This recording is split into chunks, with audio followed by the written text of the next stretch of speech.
Good evening, Vancouver. Welcome back to Canucks After Dark, Monday, September 18th.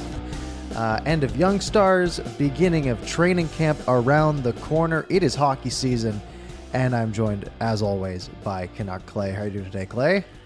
I am great, Parker. I hope you're well as well. It feels like hockey season with the Milford today, Young Stars wrapping up training camp. But before we get going, I must say, it looks like that we are both getting ready, or we already are at a disco or a club tonight with our colors. We got some good colors going. My remote is dead, so Okay. it's purple or nothing.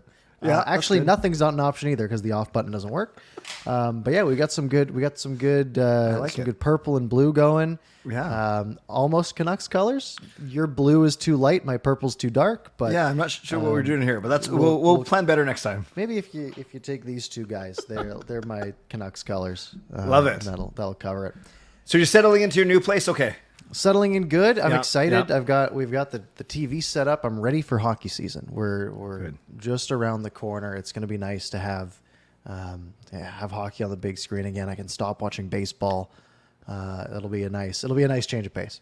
Awesome. Well, I'm glad you guys are settling in and just in time for the season. Absolutely. We should have a pretty fun show tonight. We've got Young Stars to talk about. That wrapped up earlier today.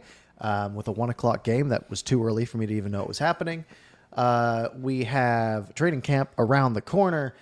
We've got some trade rumors heating up with the Canucks trying to clear some cap space. We've got whatever else happened over the last few days. There's Tyler Myers bonus. There's the John Shorthouse news, and there's all this good stuff. Anything you want to cover before we jump in? Well, I was just going to say, we won't run out of stuff because if all else fails, then we can break down every single training camp battle that we expect. So I think we're going to be good tonight. Yeah. When does training camp start? Thursday in Victoria. Yeah. Lovely. Yeah. That will be fun. And that runs until Sunday, Monday? Yeah, it's weird, man. I think it goes until, I kept seeing 21 to 25th, which would be Monday, Right. But they got a preseason game in there on the Sunday night. Yeah. So maybe they'll have like a skate Monday morning or Right. something. Yeah. But yeah, and then that means when's that game? You said Sunday night? I thought it was Sunday the 24th. Sunday the 24th, which means next time that we do a show, we will have an actual Canucks game to talk about. We had actual kind of ones with the Young Stars that we can talk about a little bit, but these are real. This is real games. It's actually happening. Wow. That's exciting. It is exciting. Because I remember that was a long summer, man. That was really long. Yeah, it doesn't help when your team's out in February or whenever they end up being out. Hopefully we can make it to March this year. March. Or April. April would be nice too. Young Stars happened. It was a quick Friday to Monday tournament, just a 4-day event. Canucks looked pretty good. I mean, the first game they won 7-1. Yeah. They absolutely which is excellent. And then the second game they lost in a shootout to the Jets, and then in the third game, which was today, they won as well. I think it was 5-2 or something. Yeah, along those they got lines. 5 out of 6 points if they were giving out points. Yeah, they really should carry those over. They should petition the league and say, "Hey, look, we need all the help we can get. Let's, we'll take like 2 points from it. Just throw them on, and we'll call it good." But the big things around this, I mean, obviously, the results don't really matter for the most part, right? I mean, them doing good is a good indicator that, hey, maybe there's some young guys coming up. And, the past few years of Young Stars, I've looked at the roster beforehand and been like, okay, I don't care that much, right? Because there really hasn't been a lot of, actual, people to be super excited about. But this roster, looking at it ahead of time, it had some life to it, right? You got guys like Akito Hirose and Cole McWard, who we've seen a taste of, but like Aiden McDonough scored 3 goals over the 3 games. Like there's some actual, some people that are exciting to actually follow. And it's nice to see how well some of those guys performed. Yeah, all jokes aside, obviously we'd rather win than lose, no matter what. Whether it's a preseason game or obviously a regular season game, a Young Stars game, we know it doesn't mean anything in the big picture. But at least you'd rather be on the winning end of a 7-1 game than a losing end. But you're right. This Young Stars team for the Canucks was supposed to be the best of the 4 squads because they were by far the oldest. They had guys like you said, Hirose, McDonough, McCord. And I couldn't remember. Did both Sasson and Ratu get games last year? No, Ratu didn't, or did he? I feel like Ratu did. I thought he did too, but then he wasn't listed. But I know Sasson got into a game. I don't know. So yeah, he played 3 games. Oh, okay. So at least 4 or 5 of those guys actually played NHL games. So, and then a bunch of guys that are on the cusp, like Arshdeep Bains and Philip Johansson. So there's a lot of guys there that are experienced. So as opposed to guys that are trying to make their junior team or whatever. So. Yeah, I didn't know what the age limit was of the Young Stars, but like Hirose's 24. Like we're starting to push it when we're. Wait, is that older than you? No, Okay, that's close. younger than me. But yeah, I mean, he had what? I think he had 5 points. Yeah, or maybe even more than that. I don't know. He was fantastic apparently over the course of Good. I think he had 6 points. Actually, speaking of fantastic, we'd be remiss not to. By the way, we're already at almost 70 people, so we might get to 100 well before the 11 o'clock mark, which is cool. Lucas, thank you for the donation. He says, Parker, are you going to follow Clay? Well, whatever about that. Are you going to get an overdue skate jersey? I have a skate jersey. You have one already? Yeah, Awesome. I got one a couple years ago. Sweet. Who's on it? Anyone? Patterson. Nice. And then thank you, Lucas. And Spartan says, Akito hero say, like hero after that tournament. Yeah, he was good. He was noticeable. Thank you, Spartan. Thank you, Lucas, for your donations. So you put Hirose as our the pitcher, his pitcher at least in the thumbnail. Mm-hmm. I can't wait. I can't wait to see him at the main camp. Not just because he's half Japanese, because I think he's got a good chance. But I know Wolanen's got like 100 games of experience and likely has the inside edge, right? If you had to, you'd think so. Yeah. But this definitely helps, right? I mean, it's games that the team got to see him play, and he excelled in those. I think they got to be looking at this training camp, and again, the Canucks have so many mediocre defensemen in their pipeline, right? Like, and that's not even like a dig. Like they have a bunch of guys who are probably good enough to be like a 6 or 7D. Yep. Or could be like an 8, right? And so they have like 6 of those guys. And yeah, it really should be a pretty open competition, right? If Hirose is going to be better than Wolanin, then put him in, right? Yeah. Again, I'm sure that they will all get a handful of games, being, injuries will come up, things like that. Yeah. But yeah, I mean, you think about it. These are guys that could actually have a meaningful impact, right? If you could have Hirose playing like he did here, where he's walking the blue line and can sit in on PP2 if he needs to, and can put up some points, right? Like if he can translate that at all, that would be a big step. Yes. And no, I agree with you for sure. By the way, so I can correct myself and be accurate, it was indeed 4 guys that played, but I had Ratu. It should have been Ratu and not Sasson. Sasson didn't play after we acquired him. So yes, the 2 defensemen, Hirose and McCord, and the 2 forwards in McDonough and Ratu. Yeah, we talked about this so many times, but I really think it's going to be the most fascinating battle at camp. I really do, because we know the big 5 of Hughes, Hronek, Cole, Soucy, Myers, whatever combination you want to put them in. It helps that Cole and Soucy can play both sides. But yeah, so if you're looking at a left shot guy, yeah, it's that pile of guys that we talked about.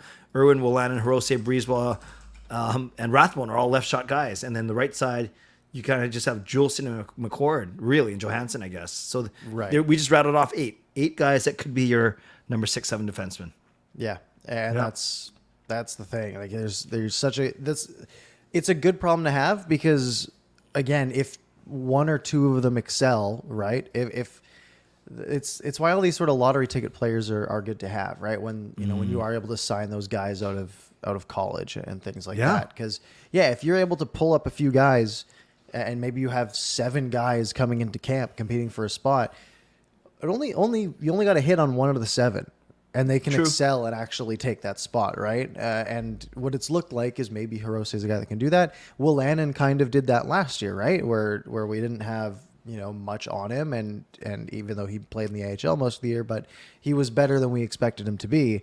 And that's why he's sort of been one of the shoe-ins, quote unquote, for that spot all summer, right? Where we expected he would be, right? We're like, okay, well, he's probably going to be the 6 or the 7. But now you have the opportunity for some guys to come up and make a push. And of course, this all changes if Tyler Myers isn't a Canuck in 2-3 weeks. But at least for now, that 6th spot is definitely pretty interesting. And it's funny that you mentioned right off the bat that Hirose is 24, so that's not a young star. But Cole McWard, 22. Well, it is. 22 sounds so much younger than 24. 22 really still, does. 22 sounds like you're still an emerging prospect as opposed to you should be there already. So I really like. I know we've been singing Hirose's praises all the time. I actually like McWard's game a lot too. He's very composed and right shot D. We need those guys all the time. Yeah, absolutely. And then you have guys, again, Aiden McDonough. I didn't realize he's also already 24, right? Okay, yeah. But there was a lot of stuff around him. I mean, he scored the 3 goals, and he apparently his shot is just great. That was what was really on display. Is he has a good shot. So maybe a guy you can hope he gets a little bit more time in the AHL and can develop into maybe a bottom 6 guy. But again, you look at 24. And you're like, okay, well, you're sort of getting to prime territory, right? Like, how old's Brock Besser's 26, right? Yeah. Like we can't forget that. How long have we been watching Brock Besser play? He's played 400 games, and he's 2 years older than Aiden McDonough. He's 2 years older than Akito Hirose. Yeah. So that's something that you definitely gotta, keep in mind a fair bit. Yeah, that's a really good point, actually, Parker. I'm looking at our ages of the good young players. Yeah, Petey's already 24. Hughes is 23. But everyone else is 25, 26 and up.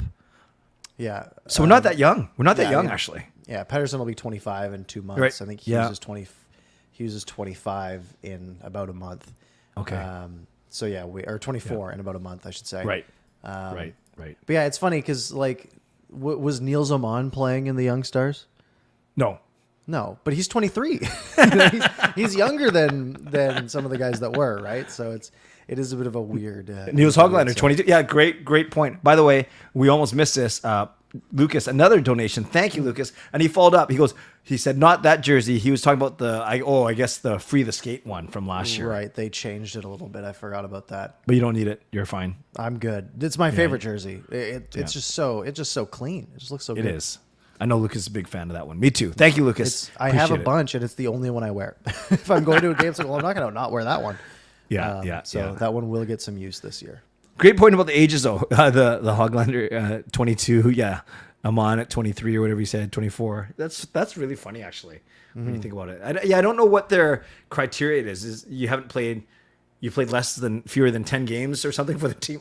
You got a 30-year-old next year. I bet it's probably just up to because it's not really like a sanctioned event. I guess it's sanctioned, but it's not like a real NHL event. I bet it's just up to the teams. No, for sure. Now that's good. So that was kind of like the appetizer to what happened. So I'm not sure how much more we have to talk about the young stars themselves.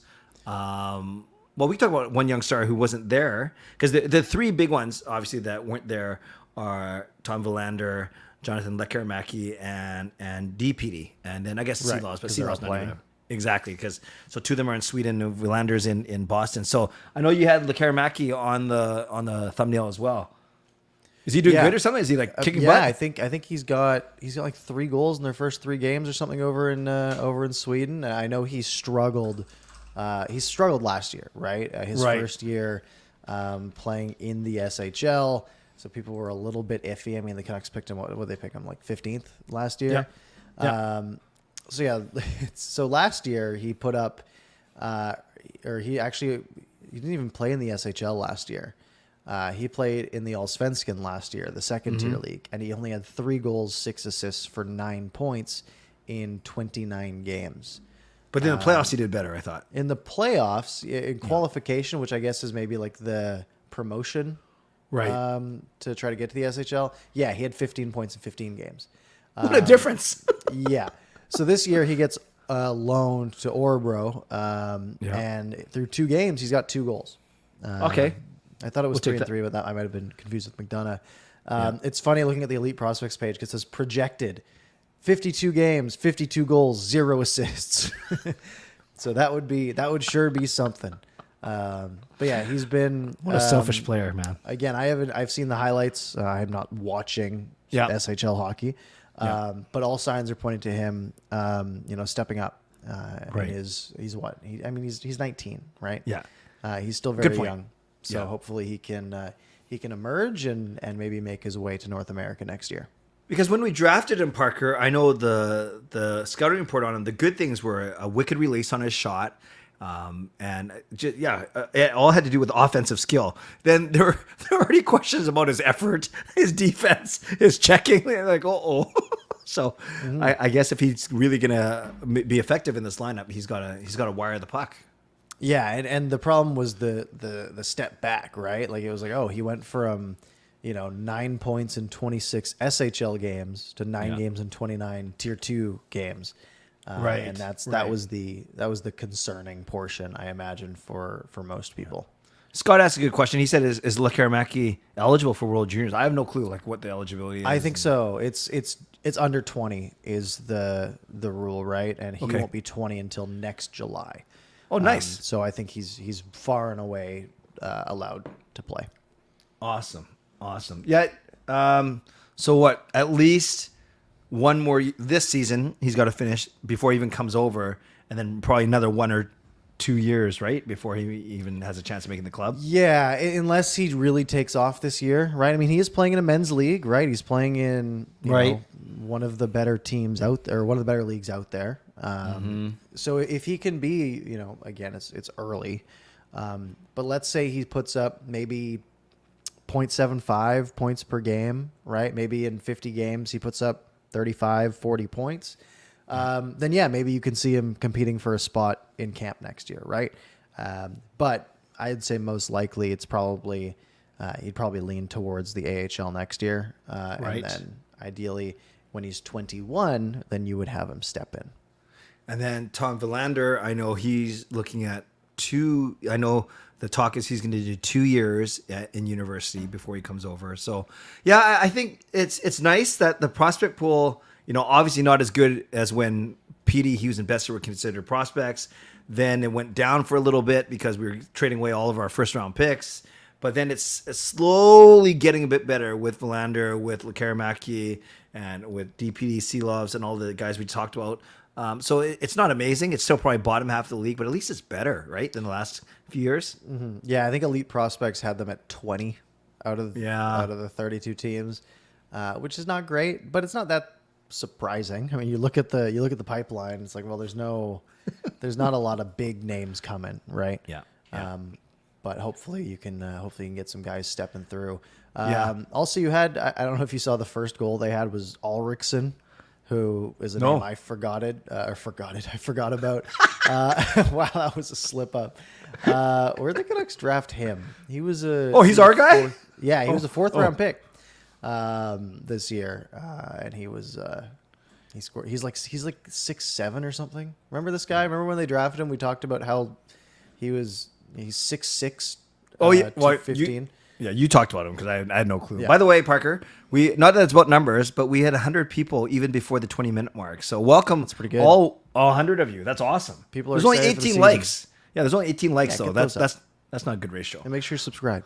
Yeah, all those things. Okay, so all of every prospect list, Parker, that I've seen about the Canucks, whatever order you want to put them, but they have those 3 guys. They don't have they don't have DPD. They have Lekkerimaki, whatever order you want. They have Lekkerimaki, they have Villander, and they have what the heck? I just had a brain fart. Who would our third best prospect be? Seelovs? No. Maybe. Hoglander? Klimovich? I don't know.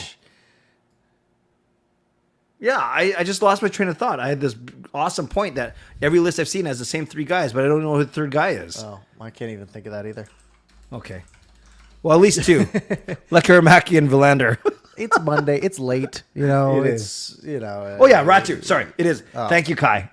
Kai saved my butt as it is Atu Ratu is the third one, which would make sense because obviously he was the centerpiece of that Bo Horvat trade. So, right. Yeah. Lekkerimaki, Verlander, and Aturatu. Thank you, Kai. That's correct. Those are the three that everyone talks about. Because Sealaws won't be a prospect probably by the end of this year. Like he'll play major pro games, whether it's Abbotsford or Vancouver. Right. Yeah, he'll play 2/3 of the games in Abbotsford probably. Yeah. If he doesn't somehow beat out Spencer Martin for the backup spot, which I'd be all for if he could pull that off. And a quick word about that, because I know everything we talk about, we're going to kind of link into training camp starting this Thursday. You and I think, have the same mind that we think Seelovs is the better goaltender, but for his development, it might be one of those where he's the starter in Abbotsford, plays more games there, and then they can strategically bring him up for homestands or back-to-backs. And then Spencer Martin's kind of like just went, what's going on here? Right. That's the interesting thing, right? Because for defensemen, let's say, like the battles we're talking about, there's no split squad games this year, which is nice. But it also means that sort of like the second half tier guys maybe get less time, right? Like True. The 20th through 40th player in the system. Not that I care too much about the 35th best player on the Canucks getting ice time in the preseason. That's not really important, right? Can't believe you said that. I'm just kidding. It's important for them, but Yes, for the team this year, it's not. So you have 6 games. How do you split those up among the goalies, right? Because you're going to want to get Demko in there. But how many are you going to give Demko? Do you start splitting up by periods? Do you give like Demko 2, Martin 2, Seelovs 2? Do you go 3 and 3 and 0? What are you thinking across those 6 games? You definitely give Demko the last game of the preseason. Oh, I think you do at least. You do have a 5-day gap between the last game of the preseason and the first game of the regular season, so that makes sense. Yeah. So maybe you give. Gosh. Yeah. Do you go 2-2-2? Do you? Yeah. Demko's got to play at least 1.5 to 2. Let's say Demko plays 2, so at least 4 games. Yeah, and if you're not getting Tolopilo just played all basically, but that guy's huge by the way. He's 6'6". This Tolopilo goalie, he's massive. Yeah. Maybe you'd give him 2 each. Yeah, it's a weird thing that I haven't really thought about. But I want Seelovs and Martin, like really, again, we're talking about the Canucks being 50-50 shot of making the playoffs this year. Most places have it, right? Do you want, if Seelovs is going to win you 2 more games this year than Spencer Martin is, it might be worth having him around, right? Because that might be the difference. Whether it's better for his development or not, because it's better for everyone else if the Canucks can make the playoffs, ourselves included. I think you got to have a fair competition there. Do you give Demko the first and the last one and just have him have like a 2-week break, or do you want to maybe get him into a rhythm? Do you give him the last 2, right? Give him the 4th and the 6th, and then then maybe he's getting into a starter's rhythm. It's a weird balance to have. 6 is at home against Calgary. Who's 4th? It's away, right? It's also at home against Seattle. The Canucks play their first. It's actually kind of a nice schedule. In Abbotsford. Their first 3 are on the road. Their second 3 are at home. Right, but that 4th one you just talked about, that was Abbotsford, right? But it's at home. I see. Travel-wise, effectively, right? It's not like they have long travel for anything. All their games are against Edmonton, Calgary, and Seattle. So it's a pretty nice travel schedule for the preseason. When you laid out like that, Parker, I don't see Demko playing 4th and 6th. That doesn't make sense in preseason. I could see him doing the 30th, the first home game, and then the 6th, the third home game, and then he doesn't play the Abbotsford one. You give that to one of the other 2. Who knows? Who knows? Yeah, and the thing is, Demko is going to get the first 7 games of the regular season. No backs? No back to calendar. The first back-to-back is game 7 to game 8. Yeah. But, I mean, the Canucks play the 11th, the 14th, then the 17th. So they have big gaps to start their season. Yeah. And then it's all 19th, 21st, 24th, 27th. So there's another 21, 24, 27, more 2-day gaps. Yeah. And then they go back-to-back against New York. Interesting that there's so many 2-day, or at least 2 2-day breaks that early. There's another one early, and there's 2 more early in November as well. So they might have a tight schedule later in the year. Great point. So the backup then might not even play until that St. Louis game on the 27th if you say you want Demko for Saturday night, the 20th against the Rangers. Against the Rangers, yeah. Wow. So Demko will start the first, what is that then? 6 or 7, you said? Probably first 6, I would say. Okay. Well, so much pressure on this team, Parker, to not go 0-5-2 There's so much expectations this year. They're going to be very tempted to play Demko all 6. I don't see why you wouldn't unless Yeah. he's not playing well. But yeah, I think again, I see lots of people in the chat that are saying like it's easy to ship Seelovs down to Abbey, and Lucas is saying give Seelovs time to grow in Abbotsford. Yeah. The thing is, the Canucks can't afford to have the third best goalie as their backup, right? If Seelovs comes in and proves he's better than Spencer Martin, Yep. I know we're looking at Seelovs as this guy that we want to be, the starter eventually, like a few years down the line, when Demko starts to get, aging out a little bit or being less affordable. But for this team, again, every point is going to matter coming down to the wire, right? If having Seelovs over Martin is the difference between 92 and 96 points, they're going to take Seelovs. The coaching staff is not thinking about his development right now. They are thinking, okay, how do we, Rick Tocchet wants to win games. Ian Clark wants to win games, right? Yeah. They want to be a playoff team this year. I bet if Seelovs comes in and like maybe he gets his 2 preseason games and he allows 1 goal across the 2 games or 1 goal in each, he very well, especially if Spencer Martin has trouble, right? Yep. Then I see no reason why they wouldn't go that route, whether it's the correct move or not, long term.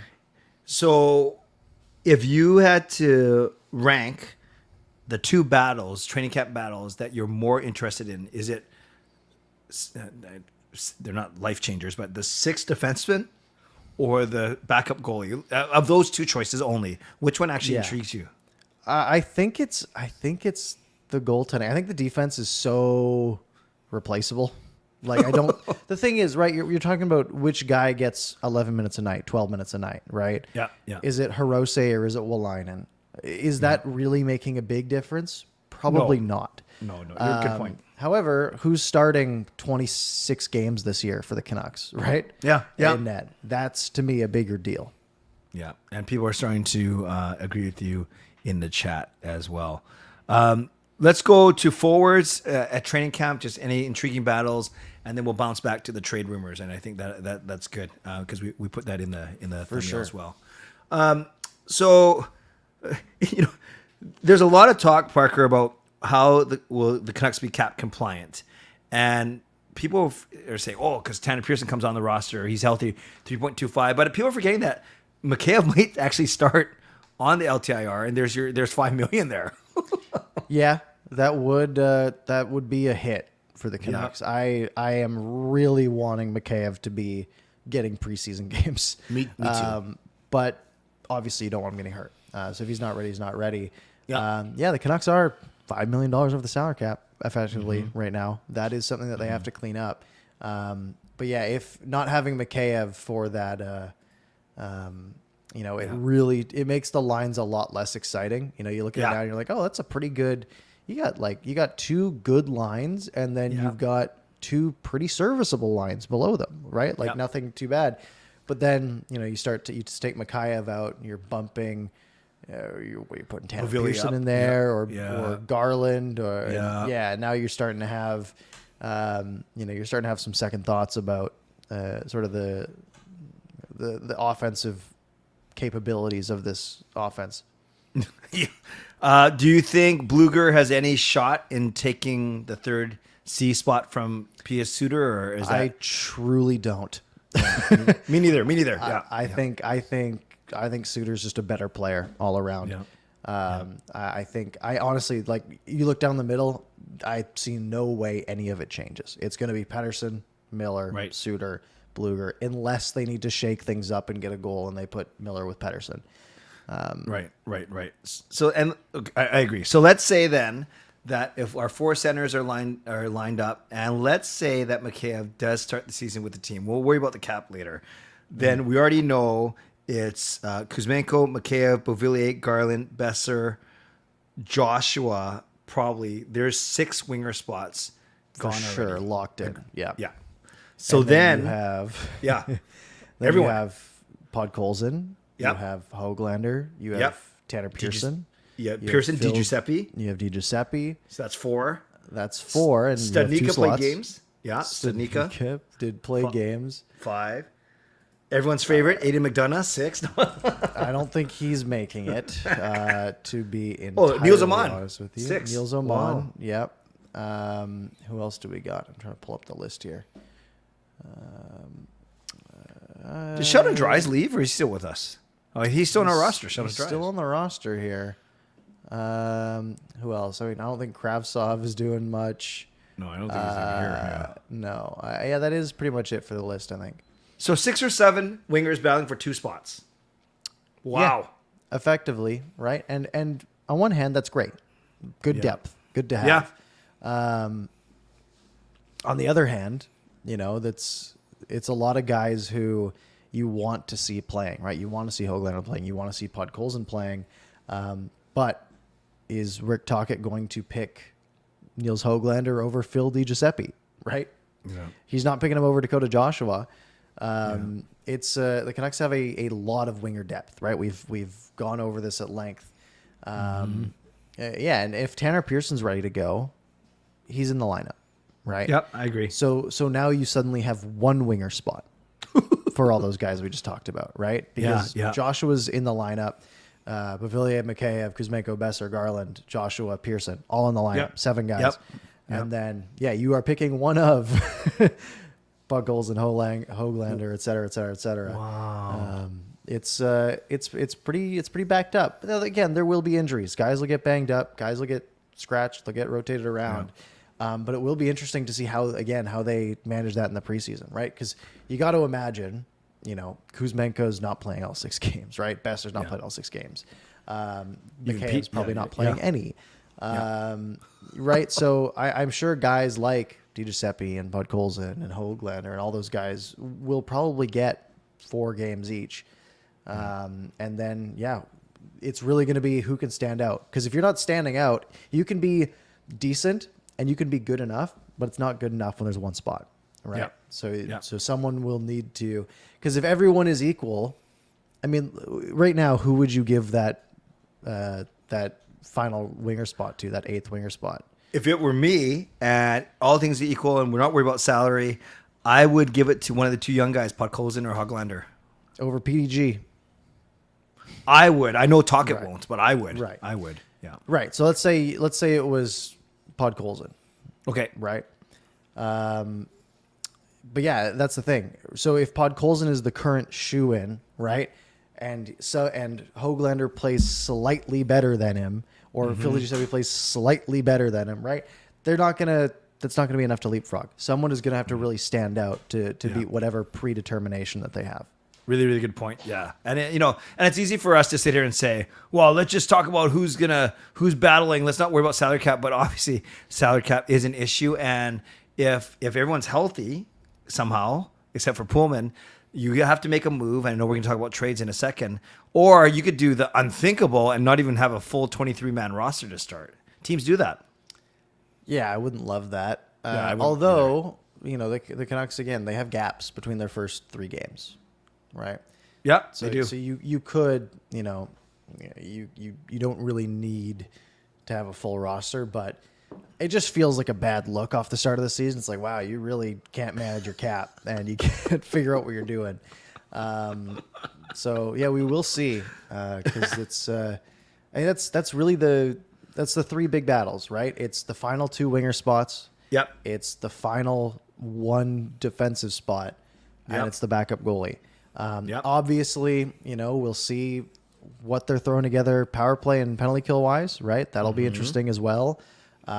Especially on the penalty kill. I think the Canucks have more than enough firepower on the power play. I think they will be good on the power play. But the PK scares me because it's been bad. Yeah. I mean, the thing is, okay, so they added Bluger, they added Suter.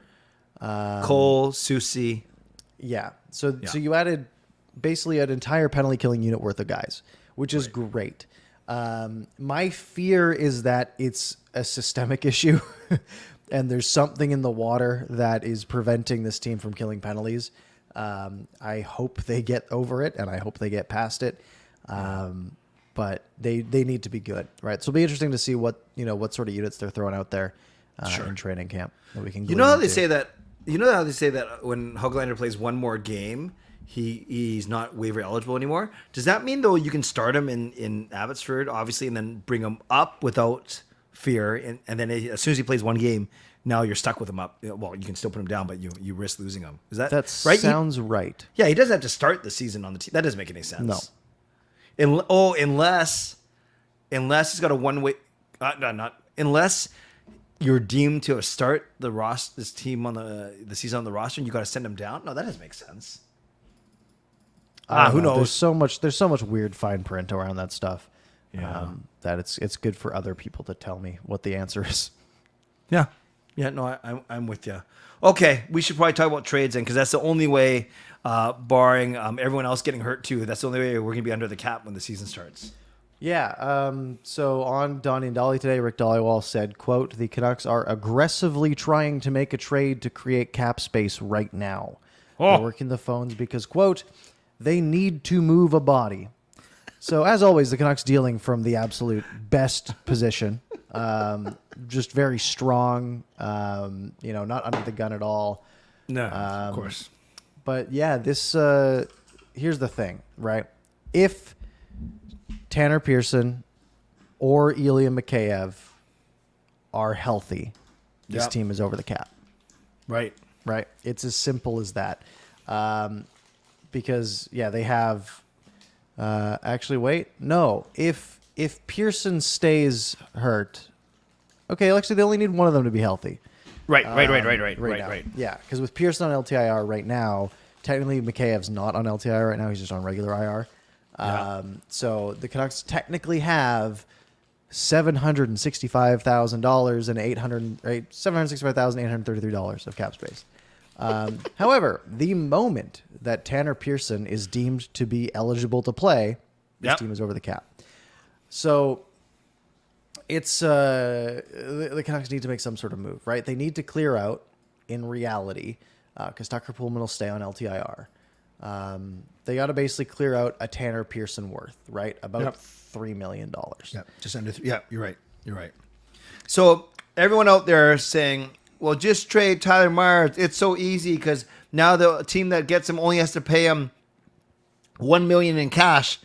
They still have to have $6 million of cap space on their. Right. They still have to give Tyler Myers $6 million of their cap hit. Yeah. Right. And there's only, my understanding, Parker, there's only 4 teams right now that have that amount of space. So Canucks aren't really dealing from a position of strength right now. No, because all these teams are also looking at them and saying, hey, we're one of your only options.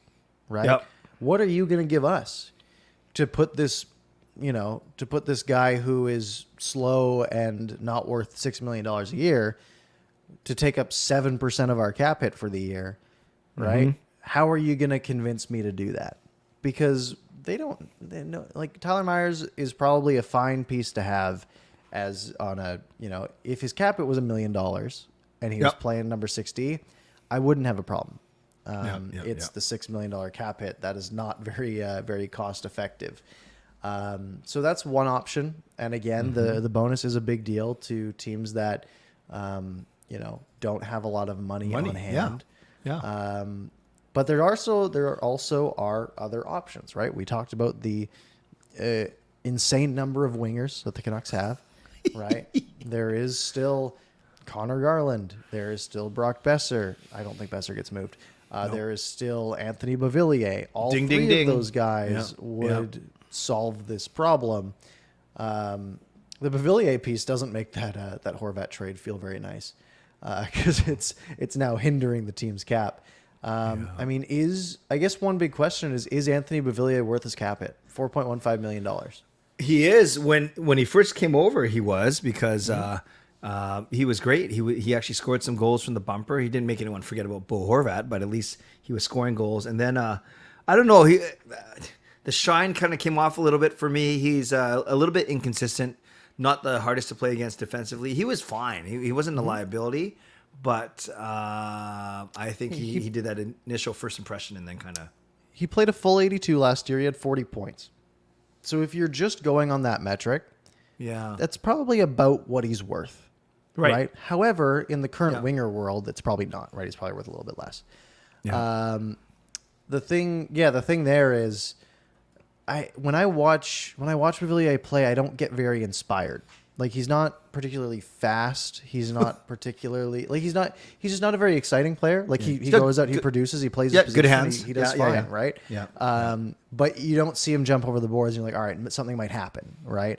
Whereas even a guy like Mikheyev, who might put up similar points, you see him go out there, you're like, oh, he might, he can do something. Like, he can create. And same with like Connor Garland, right? Even though he's been a bit on and off, he can go out there and put someone in a spin cycle. There's like some excitement and some potential. I think Beauvillier is a really good supporting piece. Yeah. But he does also feel like the easiest to cut ties with, right? He has 33 games in a Canucks uniform. There's UFA. There's no trade protection. He's a UFA after this year anyways. Yeah. So even if you don't get much back for him, it's not a huge deal. If I had to make one move, that's probably what it would be. But then who are you putting on the wing with Miller and Besser? You putting Garland up there? Are you putting Podkolzin up there? Well, you know who played with them last year is PDG. Giuseppe played with Miller and Besser. Top six looks a lot worse with Phil Giuseppe in it. I know. Nothing against Phil Giuseppe. Yeah. He's not a top six player. Yeah. Yeah, that's a concerning thing, right? Like, you look at it now, and again, Tanner Pearson comes back, maybe it's him, right? Yeah. Again, I don't love it, but it's also not terrible. Yeah. So, yeah, you look at the Canucks top six right now, and it's a real top six. But taking one of those, where the Canucks have a lot of wingers, it's in the depths. And they have. They have a couple extra wingers, maybe one extra winger right now, if you want to put Garland in the top six. Sure. But again, who knows how long that lasts. But Garland, so I say this every single show, Parker, how much I was excited. I remember texting you saying, yeah, I'm watching Garland highlights. This guy's going to be good. I remember that. And then I want him to do well, but $5 million on your third line. I know you can't think of it that way. Same as Tyler Myers, $6 million on the third pairing. I get it. But in theory, you shouldn't be losing anything going from Beauvillier to Garland. And in theory, you should actually be getting better. I think Garland is better than Beauvillier. Yeah. But what I'm saying is, if Beauvillier is in our top six and we take him out because we traded him, you're not much weaker in your top six if you're placing Garland up there. Is what I'm saying. You're just a lot weaker in your top nine. Yeah, that's fair. Because now you're replacing Connor Garland with Podkolzin, maybe Joshua. Yeah. Right. It is a hit. Yeah. It's really a hit to the third line. Where that makes the most impact. Exactly. Yeah. Pierce. Yeah, it's a hit to wherever Garland comes from. Pearson and PDG. Those are the type of guys that I think Tocchet loves, right? Defensively, responsible. They can play big on the boards or big-ish. They play a very north-south game. You're not going to see them trying to deep guys going east to west. So that's the kind of guys like Tocchet likes. So and Pearson, he did. Remember that crazy stat where he took like 8 minor penalties in his first 11 games? That wasn't good last season. So he's got to move his feet a bit better. But I do think that if he can get that out of his game, and that was only that last season, I think those are the kind of guys that Tocchet trusts, and he's going to want guys that he can trust to start off the year. I really do. Mm-hmm.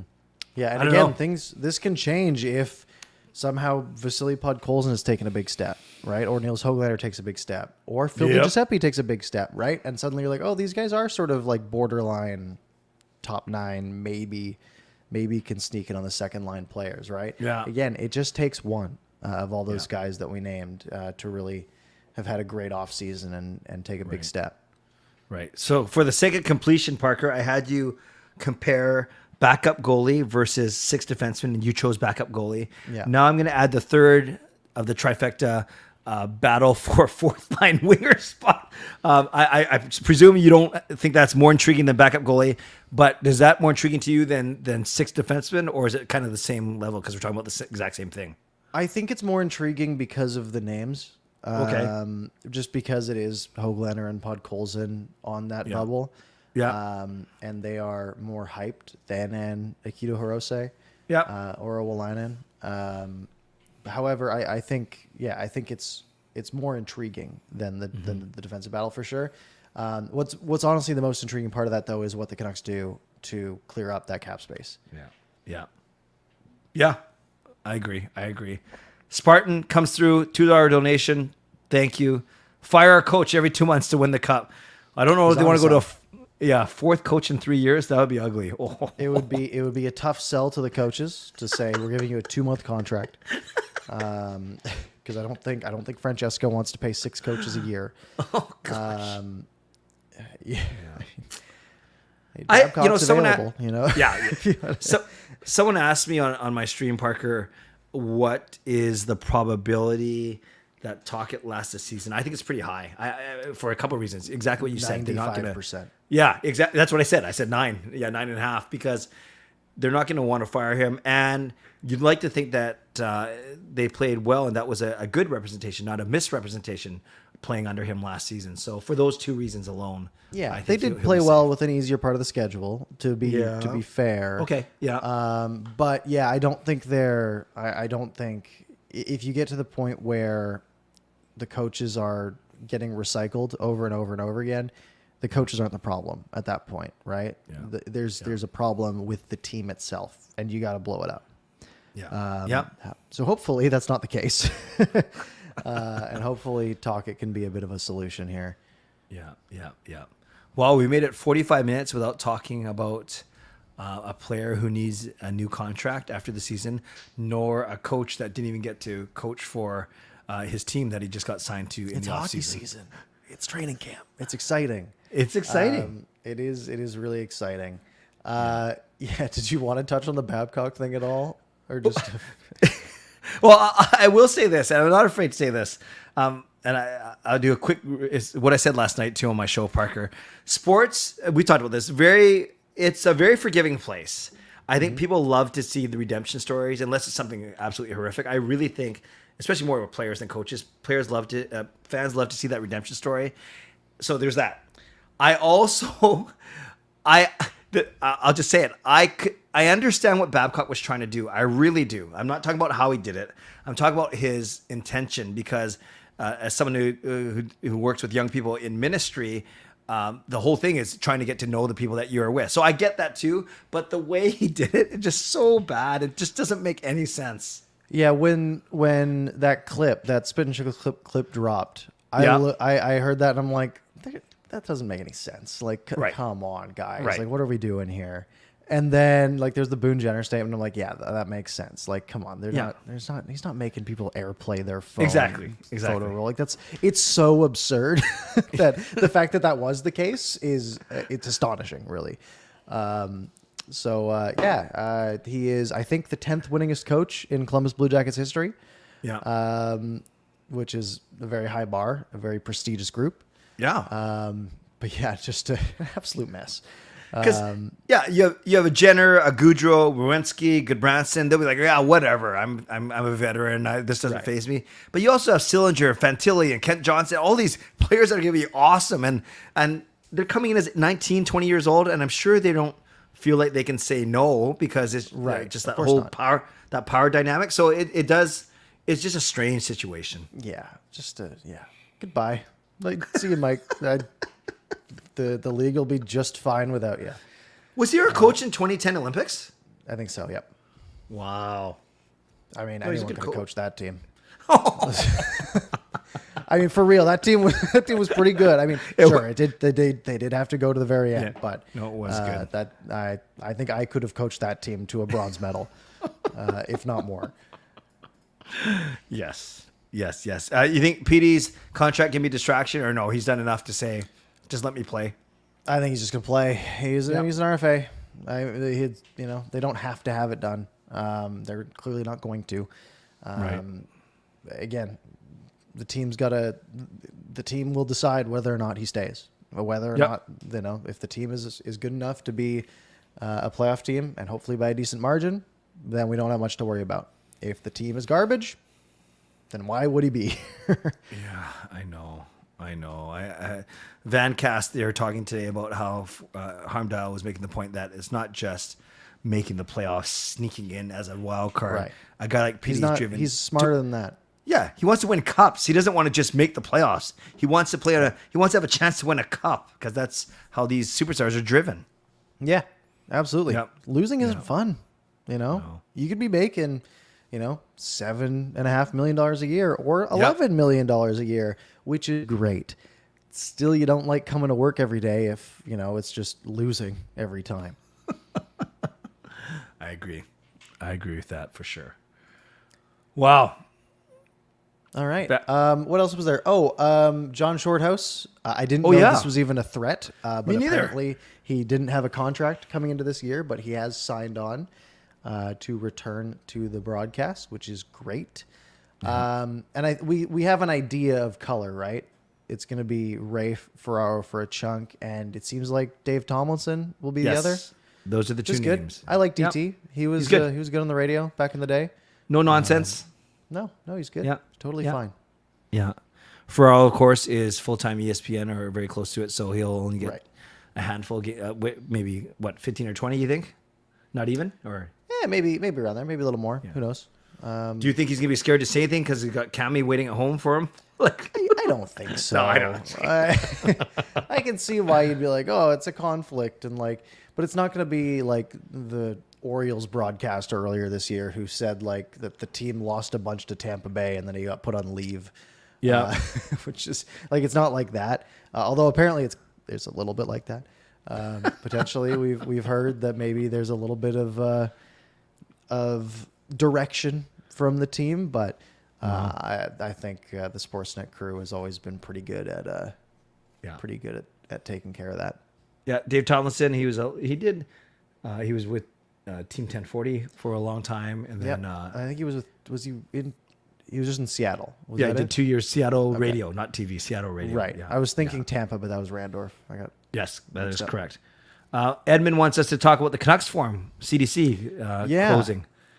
Yeah. Yeah, I literally have never been on there except to read the Alex Burrows thread. Oh, interesting. Which is the classic thread on there. Yeah. But that was I mean, it seems kind of silly from a team perspective. Just sort of just shut her down. But I don't know much about it. Me neither. And I wonder if it's the emergence of things like Reddit and social media where on one hand, it's a great place still for fans to be fans, but maybe they didn't like the direction it was going. By the way, Parker, I was watching, I didn't get to tell you this before we went on air. I told you I watched only the first period of the Young Stars. I saw Fangirl, I saw Carol, I saw a few people in there.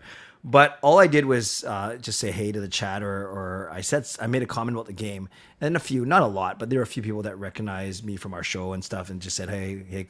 But then I had these two trolls that were just going at me. Like one guy was super racist, the other guy was like, "Oh yeah, let's all believe Canuck Clay is someone who's never laced up the boots or laced up the skates before." It was just so funny, but then it was nice because I had a bunch of people come to my defense, and then these guys were just trying to have an out insult each other party, and I was just shaking my head while the game was going on.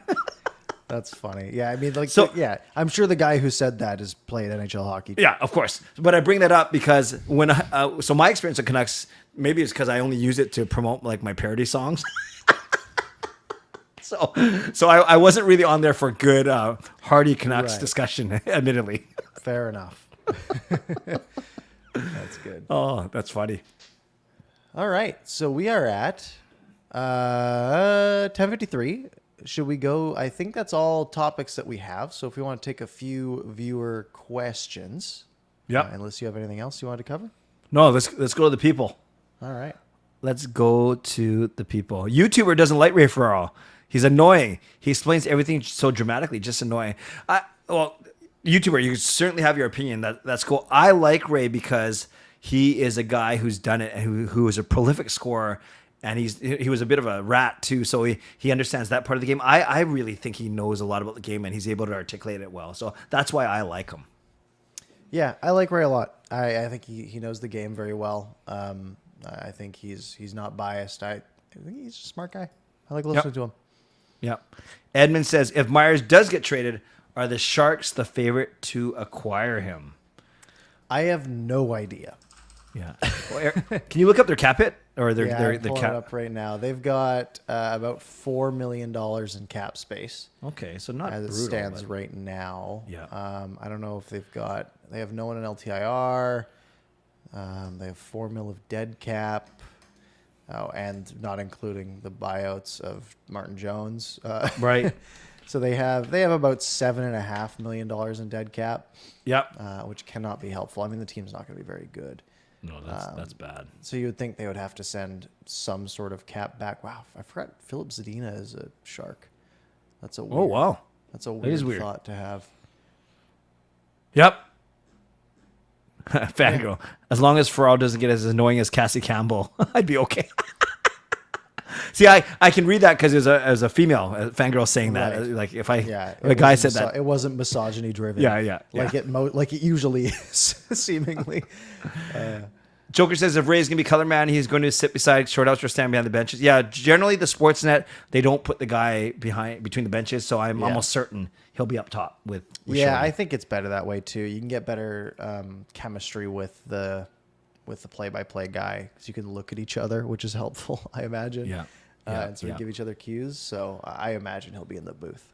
Well, I put your prediction cap on. If you had to, for Tales of Boy. Symphonia, I'm going either New Jersey or Carolina. I'm going New Jersey and Edmonton. For audio listeners, the question is, what is your way sorry. too early Stanley Cup final matchup? Yeah.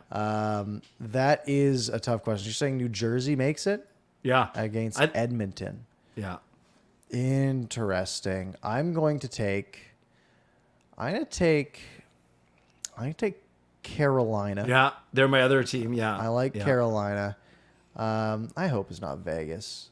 I'll go Colorado. I think Colorado is Okay, They're really that's good. fair. So I think they might push it. Hey, Taylor, Taylor and you thinking the exact same. Yeah. I didn't read that, I swear. Taylor's smart. Chris, what do you boys think of what Joshua could do under Tocchet this season? They seem like a match made in heaven. They do. Right? Like they seem very similar. I could definitely see why Taco would probably want to play Joshua quite a bit. I don't know if that helps or hinders. I don't think that makes much of a difference. I think we sort of know who Dakota Joshua is at this point. He had 23 points last year. That's pretty darn good. It is pretty good. I think he'll do absolutely fine, and I think he'll be a fan favorite once again. Peter says, does Besser need hypnosis so he can remember that he had such an incredible shot? Yeah, and the wrist injuries will do that to you, though. Yeah. It's tough. Yeah. But what have we heard about Patrick Kane? Anything? No idea. It's a weird UFA, but I don't think he's very good anymore. He was pretty bad in New York. Yeah, didn't do much. Especially analytically. Like he's a liability out there, especially at his own end, which obviously isn't his job. But sometimes the play goes down there, and you got to hold your own. So I don't know. I don't think he'll be getting a big payday though, especially this late in the game. I agree. Odds that history repeats itself and we have a bad start. Well, we never know, Spartan. We've spent this whole show setting up how we don't want it to happen, but yeah, this could all be a big waste of time if the Canucks lose their first 7 games again, right? And I'll be sad. It's 50-50. Either it happens or it doesn't. That's and honestly, genuinely, it is probably 50-50 whether they actually have a bad start or not, right? Yeah. I could see them going 4-2-1. I could see them going 1-2-4. I really hope it's the former. Yeah, fair. Edmund, great question. Do you think it can actually get a more reliable backup than Martin or Seelovs? Because we saw what happened last season, but they kind of threw in the towel. And they had no cap space either to do anything. Yeah. Yeah, and they still don't. And I don't know. I don't know what options there are, right? They've done this a couple of times, right? Getting these more reliable backups. They did it with Halak. That didn't go great. Yeah. Right. I don't know if it's worth the trouble. I think they've got Seelovs to come up and fill in, and I think he'll do okay. But yeah, if Demko goes down, it's probably that's that's probably lights out, right? That's the Canucks absolutely need Demko to be healthy, and they need him to be good. Yep. They can't have him going, putting up a 901 like he did last year. He needs to get back to, league average save percentage went down across the board last year, but he needs to be a 906 to 910 guy. There's a very small narrative out there, Parker, that Demko, well, I guess it's true. He hasn't played more than what's his most games a season? He played 64 games in 2021-22. Oh, never mind. I don't know what I'm talking about then.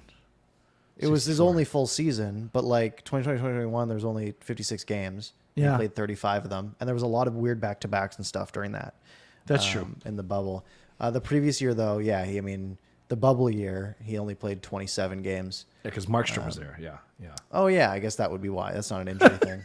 And then, he played, and then he had those 4 games with a 985 save percentage in the bubble, which I'm sure he can do again. Oh, it was unreal. Okay. I'm not worried about Demko then. No, I'm not either. He's 27, I want to say. Yeah, he's 27. He turns 28 in December. So he's got a handful of years left still. Probably a good 7 or 8, maybe probably like 6 good years left, hopefully. It will be fascinating, though, Parker, when he's got 3 more years at 5, which is better than the 3 more years at 6 that Jacob Markstrom is making. But imagine if Seelovs just starts to push a little bit. Then you can go shorter with Demko and maybe expensive for 2 or 3 years. In a perfect world, in 2025-26, they are 1A, 1B, and they're both really good, right? Yeah. And then, you probably trade Demko away, or you just don't re-sign him. That's the good thing about drafting a bunch of goalies. Hopefully you have guys that can come in and just fill in once they develop. Because, Seelovs is probably 2 years away from, if he gets to that point, being a starter. And that would be about the right time for that to work out. Yeah. Speaking of goal, this is an interesting question from Justin. I like this. Keeper league, 100 million cap, up to 5 keepers, have 3 goalies on the team: Thompson, Demko, and Shesterkin. Would you keep any of them, or would you draft new cheap goalies? That is tough. It depends on what goalies are available. True. Logan Thompson's good. What is Shesterkin's cap? It's probably a lot. He makes 7. Yeah. Actually, no. That's his salary this year. His cap hits only 5 2/3. I would be keeping Shesterkin. Yeah. Because he's very, very good. And Logan Thompson, I bet you, is he still in his ELC? That's amazing value if he is.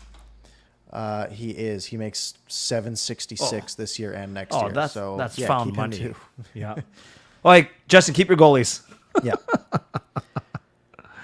Oh, wow. All right. Good question. We are at 11:02. All right. So, folks, it's been fantastic. Make sure you hit subscribe while you are still here. If you missed any part of the show, you can rewind back to the beginning here on YouTube. It'll be up on your favorite podcast platform in a matter of minutes. And next time we talk, next Monday, we will be on the other side of Canucks training camp. We will be making our predictions on who we think should be in the roster, right? That, the last 1 or 2 wingers, we'll have our picks. We'll have our picks for the defenseman, and we'll have our pick for the backup goalie. So it should be a very, very fun show next week. Make sure you're subscribed, have notifications on for that. Clay, any parting words this evening? Parker, we made it. That was pretty dry. May, June, July, August. We both traveled. You moved. We skipped a couple shows in there, but now we are back weekly, and it does feel like hockey season. So now we'll always have a game to talk about, at least one for the next, for the next 8 months now, which is pretty exciting. 7 months. Very exciting. Yep. Also, we got to do predictions soon. That'll have to be. We can do it the 9th. Yeah, that'll have to be right before the season. So we still got a couple weeks for that. But I'll post the predictions probably on, the week before that, so you guys have time to put them in. So thank you. Anyways, thank you all very much for joining. Like I said, if you enjoyed, subscribe. Go find it on your favorite podcast platform. Subscribe there as well. It does help us out a lot. Otherwise, have a lovely rest of your week. Good night, everyone.